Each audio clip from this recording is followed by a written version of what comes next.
Getting to know youth! Hi everyone! Welcome to another episode of Getting to Know Youth. I'm Pamela Suyanilla. And I'm Micaela Pelegro. At kami ang makakasama ninyo sa isang makabuluhang usapan tungkol sa mga karanasan, hamon at aral ng mga kabataan sa iba't ibang yugto ng buhay. Whether you're a full-time student, a working student, a young professional, o isang kabataang naghahanap pa rin ng direksyon, naway may mapulot kayong inspirasyon mula sa bawat kwentong matutunghayan natin ngayong araw. Tama ka dyan, Mika. Dito sa Getting to Know Youth podcast, naniniwala kami na walang iisang paraan para maging matagumpay. Magkakaiba man tayo ng pinagmulan, kwento, pangarap at timeline. At iyan ang mas hihimayin natin sa episode na ito. And for today's episode, we'll be talking about something na sigurado akong maraming kabataan ang makaka-relate. Totoo ka dyan, Mika. Lalo na sa panahon ngayon na halos araw-araw tayo nakakakita ng achievements ng ibang tao sa social media. Minsan, hindi natin namamalay nagsisimula na pala natin ikumpara ang sarili nating landas sa landas ng iba. Tama ka dyan, Pam. At dahil dito, madalas nating naiisip na kailangan nating makipagsabayan o mauna para masabing successful na tayo. Pero paano kung hindi naman talaga pare-pareho ang timeline ng bawat isa? Paano nga ba, Mika? Para masagot natin ang mga katanungang iyan, pag-uusapan natin ngayon ng episode ang tema, Success has no deadline. Makakasama natin ngayong araw ang dalawang kabataang magbabahagi ng kanilang mga personal na kwento, mga hamong kanilang nalampasan, at mga aral na kanilang natutunan habang tinatahak ang kanilang landas patungo sa tagumpay. Hindi lang isa, kundi dalawa ang makikilala natin ngayon. Ipakilala muna natin ang ating mga espesyal na panauhin. Una na natin ipakilala si Kim Mendoza. Isang third-year broadcasting student mula sa Polytechnic University of the Philippines, Manila. Isa din siyang working student na kasalukuyang nagtatrabaho bilang call center agent habang dumati ang breadwinner ng kanilang pamilya. Welcome, Kim! Welcome! Hi! Thanks for having me.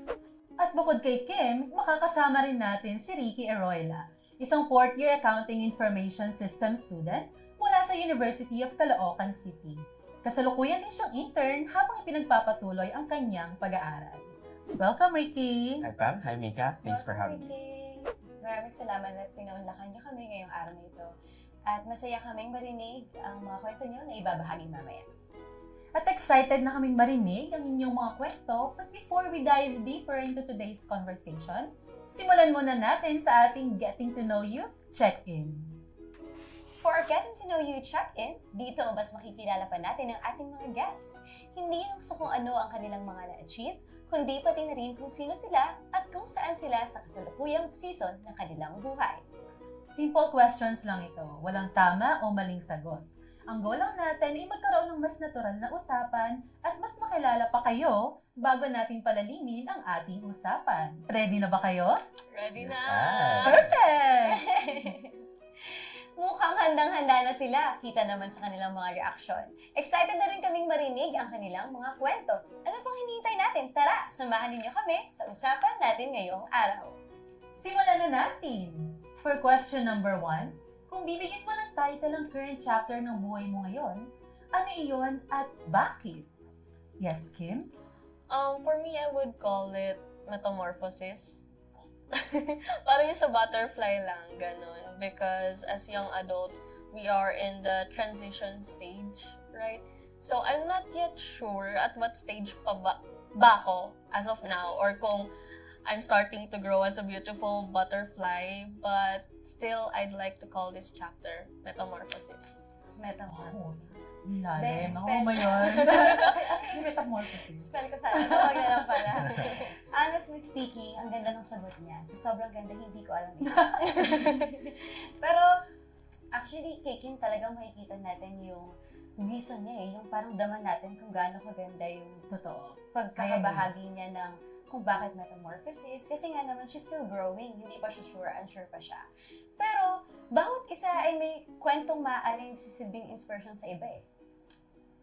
Pero curious akong marinig kung anong sagot ni Ricky. How about you, Ricky? So for me, my title of the chapter would be Just Getting Started. Wow. Bakit Just Getting Started? Kasi sabi nga nila, mag-uumpisa pa lang ang tunay na laban sa pagtatapos ng pag-aaral. And now, parang nasa preparasyon na tayo ng pagtuklas sa kung ano nga ba ang meron sa real world pagtapos ng pag-aaral natin. So, for me, it is the best title for my chapter, Just Getting Started. Wow. Metamorphosis. Tapos Just getting started. Hindi siya papatalo. Tama ka dyan. Grabe. Very elaborating. Pero, okay, for the next question I have here, Mika, sa isang salita, paano mo i-describe ang current season ng life mo ngayon? Ikaw muna, Ricky. So, for me, may explain ko yung current season ng buhay ko in one word, as circle. Bakit circle, would you ask? For me, kasi ang buhay natin, and every season, meron tayong ups and downs. Na kung saan, hindi naman tayo constant lagi nasa taas.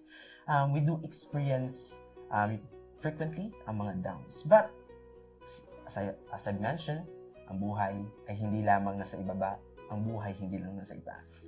Meron din tayong may experience na may masaya, may malungkot, pero hindi lagi ganun. Lagi silang switch. So, best answer for that is circle. Yeah. Tama ka dyan. Grabe yung words of wisdom ni Ricky. Mali. Kasing ganda ng boses niya. Ay! sa group. I agree. Nakukuha tayo. Siyempre, hindi papatalo tong katabi ko. Parang na-pressure naman ako. Pero, ayun nga, speaking of season, I also thought about the season of spring. Although wala tayo nun sa Pilipinas, I would like to incorporate spring to this season of my life because it's about new beginnings, pagsibol after nung taglagas. Because I personally also had some downfalls in life. And I'm happy to say that I'm currently growing as how flowers bloom in spring. That's so beautiful.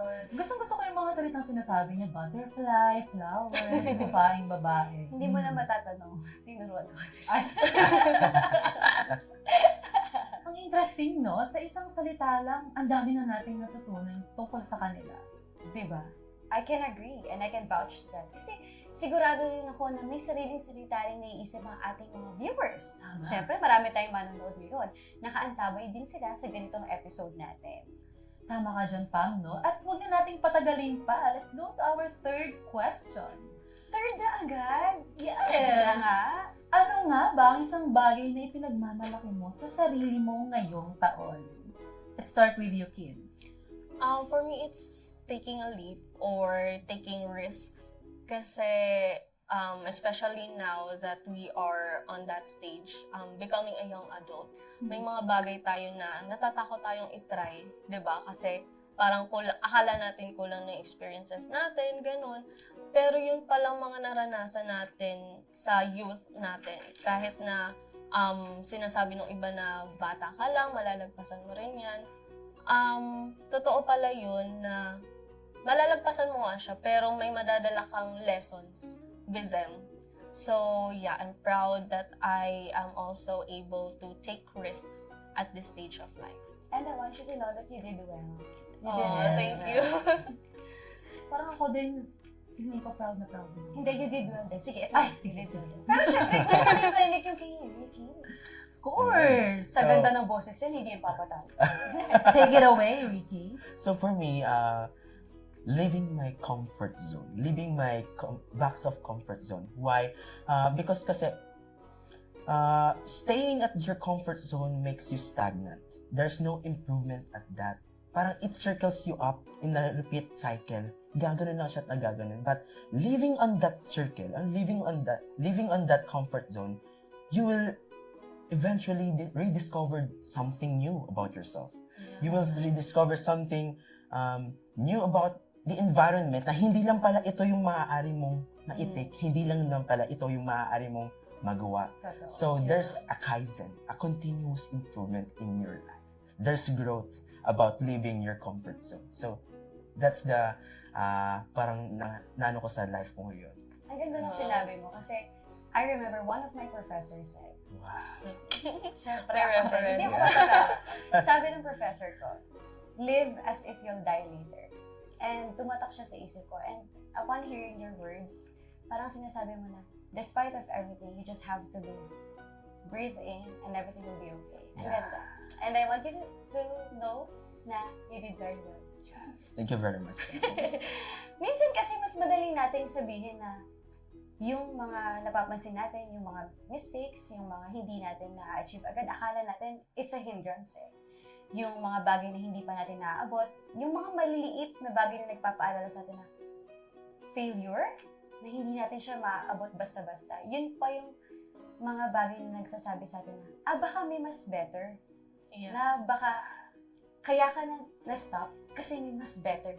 Redirection. Yes. May redirection. Kaya mahalagang matutunan din natin kung paano i-celebrate natin yung sa sarili natin ba yung small wins. Yeah. Kasi even the small wins matters. I do agree. You do agree with me, right? Yes. Tama. At huwag na nating patagalin pa. Para sa huling tanong ng ating Getting to Know Youth Check-in, take it away, Pam. Complete the sentence with me. Success for me is... Success for me is something na hindi minamadali. Oh. As we mentioned kanina, success is something na hindi siya paunahan. Totoo. Hindi siya like sabay-sabay tayo magiging successful in life. We do have our own finish line.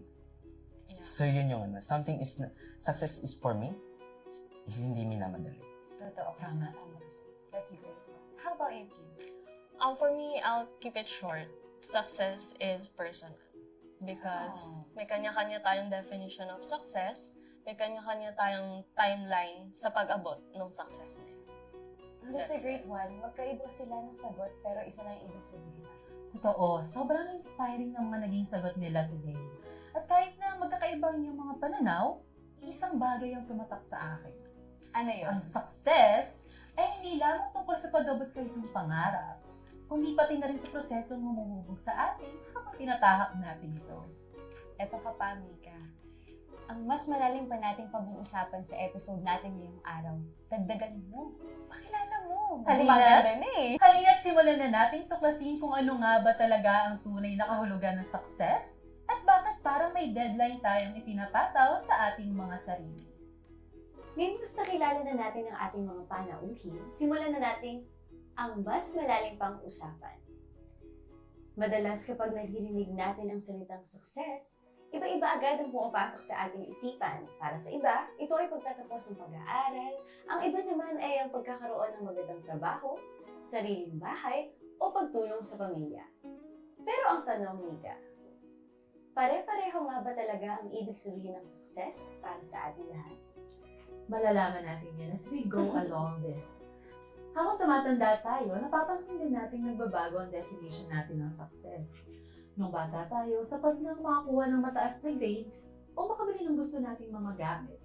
Pero habang lumalaki tayo at mas marami tayong nagiging responsibilities, mas lumalalim din ang kahulugan nito. Siguro, Mika, malaking bahagi rin dito ang mga experiences natin sa life.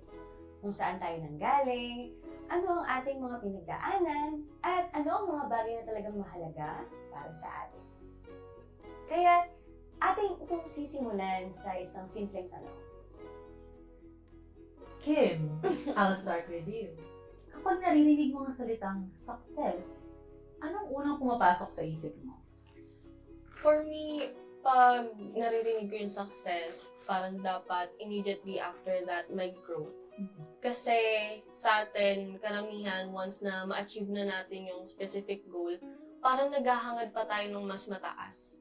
So parang ang nangyayari is, hindi natin na-acknowledge na, ay, nagawa ko pala to.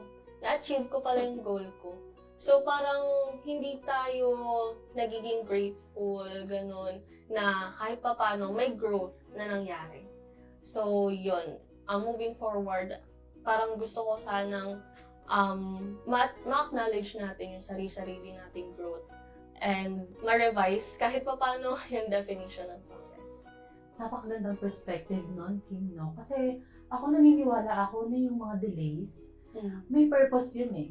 Yes. Kaya we always need to be kind to ourselves din. Yes. I Tama agree. ba? Tama. And one thing I can add, yung nagustuhan ko sa sagot mo is yung in-acknowledge mo yung how people should acknowledge Yeah. every achievement they receive, kahit small things like what we've mentioned earlier. Kasi alam mo sa panahon ngayon, maraming kabataan ang nag-iisip na kailangan natin maabot agad yung mga pangarap natin or yung goals nila. Pero habang tumatagal, doon natin nauunawaan kung gaano talaga kahalaga o gaano yung kahalaga sa atin.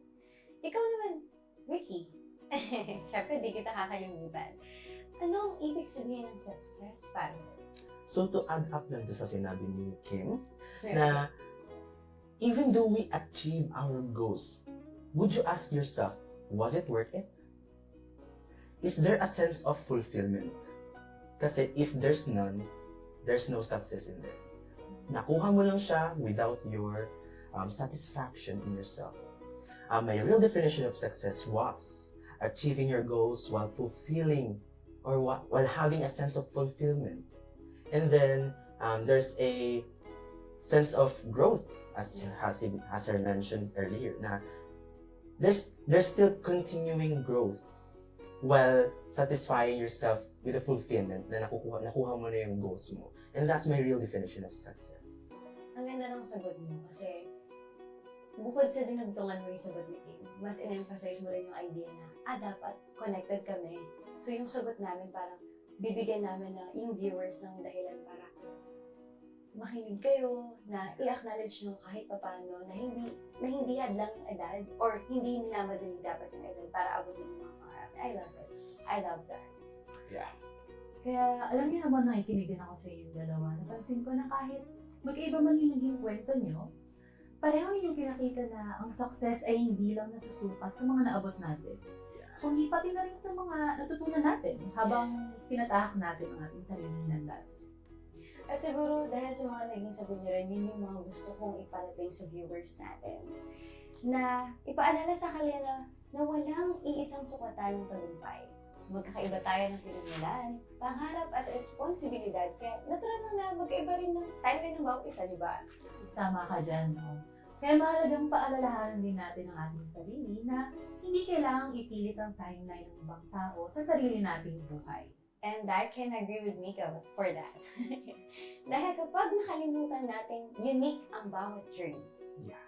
In every journey's life, doon nagsisimula ang pressure na binanggit mo na ikumpara ang sarili natin sa iba.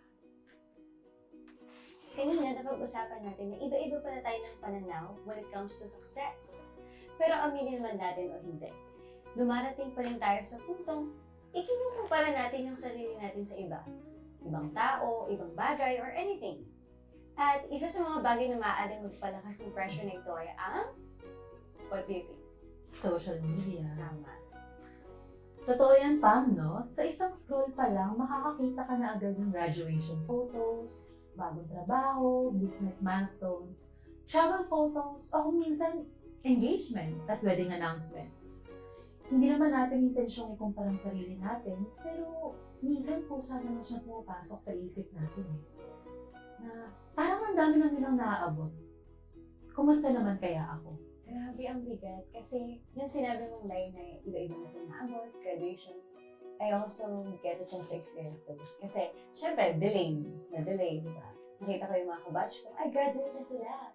Pero, instead of using that as a sad thing or a negative thing, I use that as a step na, hindi, dapat ako din, itutuloy ko din, ipupush ko. Tama. Pero, sigit ko din, atin din nating tandaan na ang nakikita natin sa social media, kayo, of course, meron kayong social media, ay bahagi lamang ng kanilang kwento. Kasi behind those gadgets, those social media, hindi natin alam yung totoong nangyayari. We don't know anything about them. Sila lang nakakaalam nun sa kanila. Hindi natin nakikita yung mga struggles, disappointments, at mga pagkakataong gusto na rin nilang sumubok. Kaya nais din namin marinig ang experiences nyo tungkol dito. Yeah. Sure. At simulan na natin kay Kim, no? Gusto lang namin malaman kung naranasan mo na bang ma-pressure dahil sa mga nakita mo sa social media o sa mga taong nakapaligid sa'yo. Of course, naranasan ko rin yun, sadly to say. So, just like I also stopped studying for a few years due to, as a breadwinner, of course, kailangan kong supportahan yung fam. So, inuna ko yung work. And sobrang hirap maging masaya sa success ng iba. kung ikaw mismo sa sarili mo may alam kang hindi mo maabot due to some circumstances. So, although hindi siya sinasadya, naiinggit ako sa kanila. Siyempre. Parang ang hirap maging positive in an environment na hindi ka optimized, na may mga pagkukulang, hindi naman sa pangmamaliit sa situation ko, pero at that time, ayun nga, may mga kulang na could have been better, na I could have achieved more if only I had more. So, yeah, hindi talaga naiiwasan na mag-compare sa ibang tao. Alam mo, I feel you, no? Kasi parang yung pinag-uusapan natin ngayon, iba din yung tama niya sa akin. Alam mo yun? Kasi delayed din ako eh. Katulad ni Pam, katulad mo. So, pag nakikita ko yung mga kabatch ko na ang layo ng narating nila, Totoo. hindi ko mapigilang mainggit. Bakit ako nandito pa rin ako? Yeah. Hanggang saan ba? Gano'ng katagal ba? Bago ako makarating sa kung nasaan man sila ngayon. Yeah. And add ko lang, bago natin marinig yung sagot ni Ricky about it. Nung time na nandun ako, one thing that helped me, nung para mawala yung inggit, sabi ko, Lord, kindly remove the inggit. Kasi Yeah, the it's, negativity. yeah, yun, kahit yun na lang yung i-remove mo, kasi alam ko na masasurvive ko daw. Totoo. And I did, look at me. Try it. Ikaw naman, Ricky, meron ka bang nararamdaman pressure? Or napapressure ka ba? Yes, I do feel pressure because life is full of uncertainty. Yes, we have set a goal na dun yung gusto nating puntahan. But then, along the process, there's full of uncertainty. So, I do feel pressure na what if hindi to yung makuha ko? What if merong mangyaring hindrances? Kaya, ayun. It is inevitable na makafeel ka ng pressure.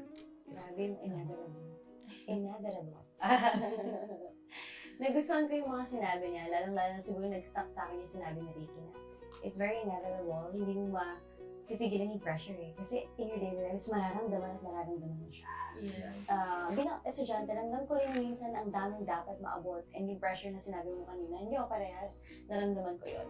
Kapag nakikita mo ang ibang kabataan na may negosyo na, may trabaho na, o ang daming achievements, mapapaisip ka rin eh kung sapat pa ba yung ginagawa mo? Pero habang tumatagal, na-realize ko rin na hindi naman kasi pare-pareho ang pagkakataon sa sitwasyon na meron ng bawat isa. Tama ba yun? Tama ka dyan, Pam, no? Kaya siguro, mahalagang paalalahanan din natin ang ating sarili na hindi natin kailangan makipag-unahan sa buhay. Dahil bawat isa sa atin ay may iba't ibang pinagdaraanan at iba't ibang timeline.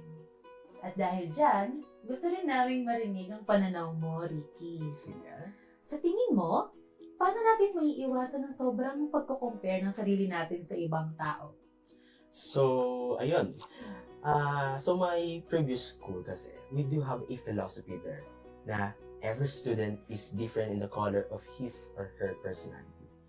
And in that phrase, makikita natin na we're unique from others. Iba tayo sa kanila. Interesting. Yeah. And with that, may iba-iba rin tayo mga sinaset na goals and achievements. And may mga different timelines din tayo kinakalang masundan. So, hindi naman natin kailangan makipag-unahan. Kung sila, nauuna na sa buhay, well, that's their timeline. Maaaring meron na sila mga naging progress all throughout the process. And as sa sarili din natin, may mga process din tayo na kinakailangan ma-take. And hindi natin kailangan i-compare yung timeline at proseso ng pagkuha ng goals nila sa goals nila. Kasi iba nga tayo. Diba? I agree, no? Kasi hindi mo talaga may iwasang mag-compare. Personally, ako nahihirapan ako na iwasan yun. Kaya, tinuturuan ko yung sarili ko to find contentment kung Yeah. nasaan man ako ngayon. Kasi Totoo. there's a reason Hirap. for everything talaga. Actually, sobrang lalim yung sinabi niya. Lalo na nag-stuck sa akin yung sinabi niya na merong his and hers dun sa philosophy nila. And most probably, yung hindi ko malilimutan na sinabi mo yung comparison nandiyan na yun eh. Parang yun yung pinaparating niya. Nandiyan na yan. Hindi mo na yun mapipigilan. What you can do, I think based on my understanding, what I can do is to learn how to be contented. Tama. In a way na kontento ka, pero hindi ka titigil na dun ka lang. Yeah. Dream big na, sabi. Siyempre, sa tanong din namin kay Vicky kanina, ikaw naman, Kim, sa tingin mo, paano mo maiiwasan yung comparison sa ibang tao? Actually, to be honest, hindi siya maiiwasan completely. Kasi kahit anong pilit mo, may compare mo yung sarili mo sa iba. Although indirect, ganun. Siguro, you can start with the small things. Like, kung sa tingin mo masyado ka ng nasasaktan sa mga nakikita mo sa SOCMED, you can start with social media detox, di ba? You can touch some grass, ika nga, sa labas. And do the little things that will make you appreciate life, yung buhay na meron ka. So, in that way, parang may iwasan mong mai-compare yung sarili mong journey kasi na-enjoy mo yung sarili mong time at buhay. And company. Grabe, sobrang lalim na naging usapan namin. Pero, one thing na na-stuck sa utak ko nung sinabi niya yung social media detox. Siguro yun talaga. Kasi, parang relevant siya ngayon sa mga Gen Z. Gamit na gamit. I aspire to do that, pero hindi eh. Pero, ngunit, isang malaking paalala din yung gusto kong iwan eh. Kasi, parang, sinabing social media detox, magkaiba sila ng sagot. Pero, gusto kong iwan yung salitang, yung pagkukumpara behind the scenes sa mga nakikita natin sa social media. Iba yun eh, sa sarili natin, highlights na tinatawag ba sa sarili nating buhay. Tama ba, Mika? Tama ka dyan, Pang. Tama ka dyan, Pang. Kung minsan man ay pakiramdam natin nahuhuli tayo, baka hindi naman talaga tayo nahuhuli. Baka nasa tamang yugto lang talaga tayo ng sarili nating journey. Isa pa, kung tatanungin mo kung may natutunan ako dito sa segment na to, siguro yun yung katotohanan walang iisang timeline ang tagumpay. Kaya doon tayo dadako sa susunod nating usapan. Paano nga ba tayo matututong magtiwala sa sarili nating timeline? Lalo na kapag pakiramdam natin ay delayed na tayo. Sa mga nauna nating usapan, natunghayan natin kung paano tayo naaapektuhan ng comparison at kung paano ito minsan naging dahilan para pagdudahan natin ang sarili nating progress. Pero gusto kong itanong ito, kung alam naman natin hindi dapat tayo nagko-compare, bakit parang ang hirap pa rin magtiwala sa sarili nating timeline? Siguro Pang dahil gusto talaga nating makita agad yung resulta. Habang bata pa lang, gusto na nating maabot ang lahat ng goals natin. Ewan ko ba? Parang tayo rin minsan ang gumagawa ng sarili nating deadline eh. Iniisip din natin na dapat ganito na ako sa ganitong edad. Dapat may ipon na ako. Dapat alam ko na kung saan papunta ang buhay ko. Tapos kapag hindi nangyari, feeling natin na uli na tayo. Pero ang totoo, wala namang iisang timeline na sinusunod ang buhay. Tama. At isang magandang balita yon para sa ating lahat. Minsan hindi lang social media ang dahilan ng pressure. May expectations din mula sa pamilya, kaibigan, o maging sa sarili natin. Kaya minsan, nakakalimutan natin itanong, ano ba talaga ang definition ko ng success? Hindi yung definition ng ibang tao, kundi yung tunay na mahalaga para sa sarili natin. Kaya ito na, Kim, naniniwala ka ba na may kanya-kanyang timeline ang bawat tao? Ano ang tinuturo nito? For me, yes. May kanya-kanya talaga tayong timeline. And kahit nga mahirap gawin or isipin na huwag mag-compare sa ibang tao, may kanya-kanya tayong pacing eh. Depende kung mabagal ka man, okay lang yun. Kasi every step counts. Small growth is still growth. So, kahit na, ayun nga, may mga ibang nauuna, as much as possible, i-disregard mo na lang yun at mag-focus ka sa sarili mo. Sabi nga ng Bini, buhay ay hindi karera. Panto. Tama. Tingin ko ay maraming kabataan ang makaka-relate rito. Hindi naman dahil gusto natin i-disappoint ng pamilya natin, minsan gusto lang din natin tuklasin kung ano talagang gusto natin tahakin. Ngayon naman, Ricky, may naging expectation bang ibang tao sa'yo na taliwas sa gusto mong mangyari sa buhay mo? Paano mo hinarap yun? Yes, marami akong mga na-experience. Marami din akong mga nakuhang expectation from other people na hindi ko siya pinansin and hindi ko rin talaga pinagtuunan ng pansin because I do focus on myself, on what my want talaga. And then kung ano talaga yung pinaka-goal ko sa buhay. Kasi expectations ng ibang tao sa akin could be just inspiration for me na pwede ko rin naman siya magamit. But then, what matters most is that kung ano talaga yung sineset kong goals. And then yung pag-focus ka sa mismong timeline. Yan. Ang ganda naman naging kwento ninyo. Habang nakikinig ako, lalo ko na-realize na minsan iniisip na ang success ay tungkol sa destination. So parang yun yung punto ng Sa sinasabi journey. niya. Pero habang tumatagal, na-realize natin success is also about becoming the person we are meant to be. At napansin ko lang, kahit mag-ibang naging perspective niyo, iisa ang naging paalala para sa ating lahat. Hindi pare-pareho ang ating timeline. Hindi rin pare-pareho ang definition ng success. Pero pare-pareho natin kailangan matutunang magtiwala sa sariling proseso. Yes. Which is siguro yun yung isa sa pinakamahirap gawin. Hindi ang mauna, hindi ang makahabol, kundi ang matutong maging patient sa sarili habang patuloy na lumalago. Yeah, Agree. patience. At kapag natutunan din natin tanggapin na iba't iba ang takbo ng buhay ng bawat isa, mas magiging madali ring i-celebrate ang tagumpay ng iba nang Yeah. hindi nababawasan ang tiwala natin sa ating sarili. Pero paano naman kung hindi nangyari yung pinaplano natin para sa sarili natin? Kapag may mga pangarap na hindi natupad, mga oportunidad na nawala, at mga pangyayaring akala natin ay failure. Posible bang mayroong mas malaking dahilan kung bakit nangyari ang mga ito? Ito ang ating pag-uusapan sa susunod na segment. Sa buhay natin, lahat tayo ay may kanya-kanyang plano. May mga pangarap tayong gustong maabot sa isang particular na panahon. Pero minsan, hindi nangyayari ang mga iyon sa paraang inaasahan natin. At kapag nangyari iyon, natural lang na makaramdam tayo ng disappointment dito. Bilang kabataan, siguro isa ito sa pinakamahirap na tanggapin.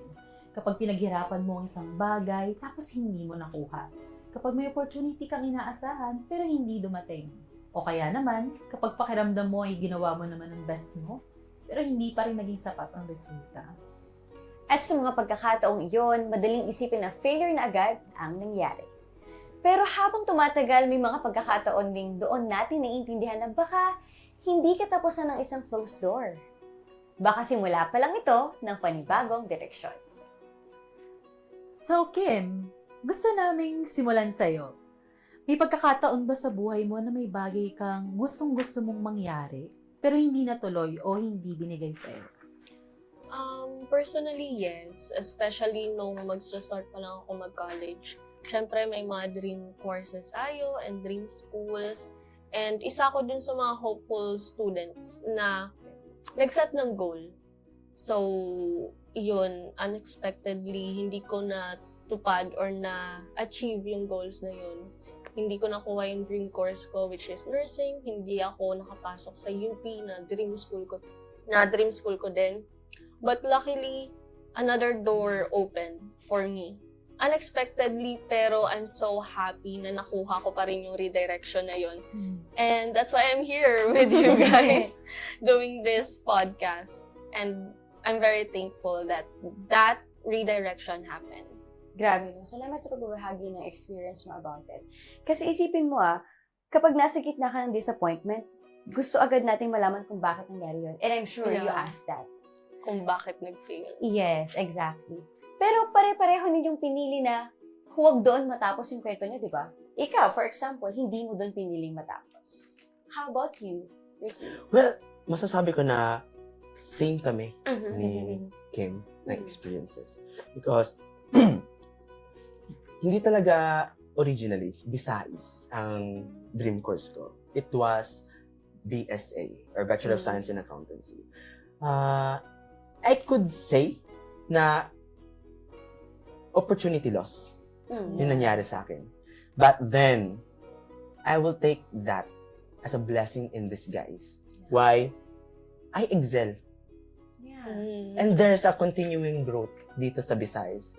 And I'm proud to say na I'm running pa rin for Laude. Wow. And with that, Wow. I'm so proud of myself na, and then even though hindi ko nakuha yung naset kong goals, redirection opens another door for me. Yeah. And that's I why... think you deserve a ano, clap. Yeah. Thank you very much. You did well, congrats. Grabe no, habang nakikinig ako sa inyong dalawa, napansin kong walang nagsabi sa inyo na naging madali ang pinagdaanan niyo. Pero look at you now, you're still here with us, Yeah. striving. At mahalagang marinig din ito ng ating viewers, especially mga kabataan. Kasi hindi ibig sabihin na kapag may isang opportunity na nawala, wala nang ibang darating. Hindi rin ibig sabihin na kapag hindi nangyari yung plano natin, wala nang magagang mangyayari pagkatapos nito. Minsan kasi hindi natin agad nakikita kung bakit nangyari yung mga bagay-bagay. Yeah. Pero habang nagpapatuloy tayo, saka lang natin nare-realize na may mga pagkakataong ang redirection pala ang nagpadala sa atin sa tamang lugar. Yes. Tama ka dyan, Pam, no? Na hindi lahat ng no ay nangangahulugang katapusan. Minsan isa lang itong paanyaya para buksan ang panibagong pinto. Kaya Kim, ngayon, kung mabibigyan ka ng pagkakataong makausap ang batang version mo, ano ang gusto mong sabihin sa kanya? Siguro, I would like to hug my younger self and tell her that she's doing great. Na hindi niya kailangang i-pressure yung sarili niya na magmadali. Na kailangan palaging ikaw yung best. Kasi may darating at darating yung failures. And they come for a reason. Para matuto ka, para ma-shape ka into a better person. So, yun. I would ask my younger self to be kinder to herself. I love it. Grabe, parang gusto kong maiyak doon, no? How about you, Ricky? Habang pinagsasabay mo ang pagiging estudyante at intern, anong isang mahalagang aral na natutunan mo na sana ay mas maaga mong nalaman? Ang isang aral or mga aral na sana na nalaman ko is that hindi ko dapat minamadaling maging isang adult.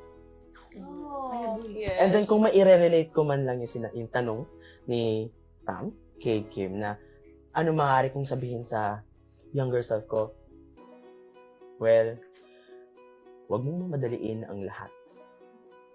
Take your life as it is. Yeah. Take every step a bit. Dahil dito, hindi masaya dito. Napakahirap makipag-unahan. But then, we have our own timeline. So, cherish every moment you have in your life.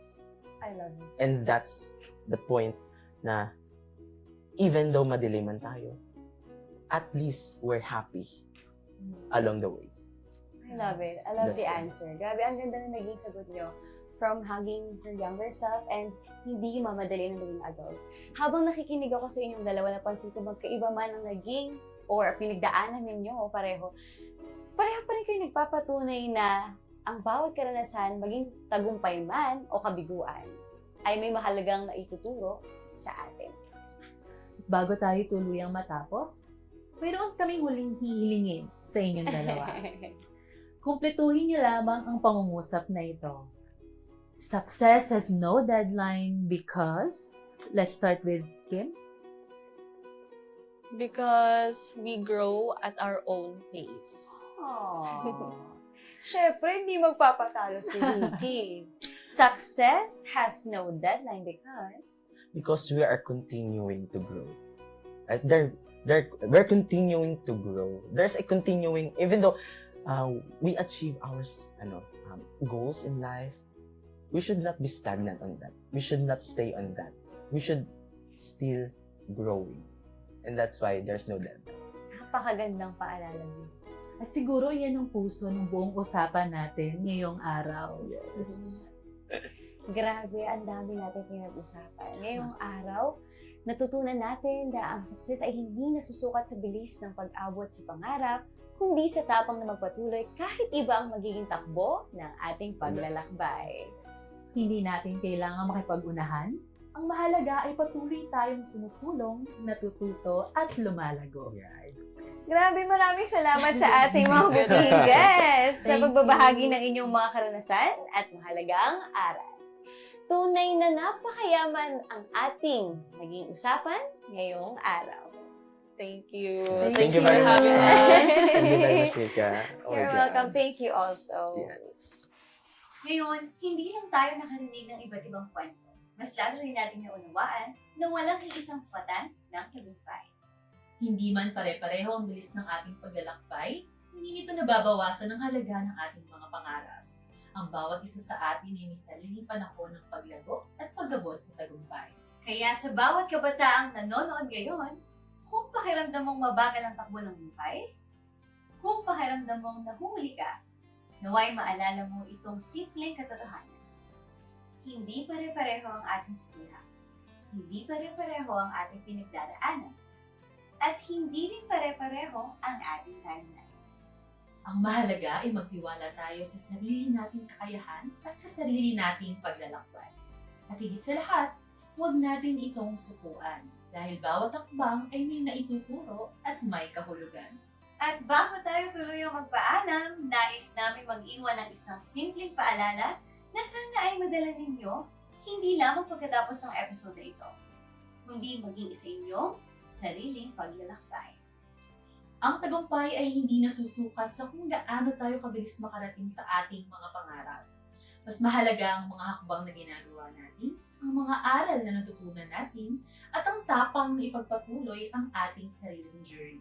Kaya huwag mong ikumpara ang iyong kabanata sa kabanata ng iba. May kanya-kanya tayong panahon ng paglago at may sariling oras ang bawat pangarap na matupad.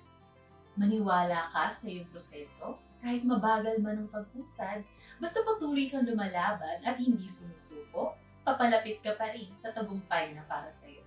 Dahil tandaan natin, Success has no deadline. muli maraming salamat sa pagsama ninyo sa amin ngayong araw. Sana'y marami kayong kwento, aral at paalala na maiuwi mula sa ating naging talakayan. Palaging tandaan, ang bawat kwento ay may halaga at ang bawat kabataan ay may kakayahang magbigay ng inspirasyon sa iba. This has been Getting to Know You. See you on our next conversation.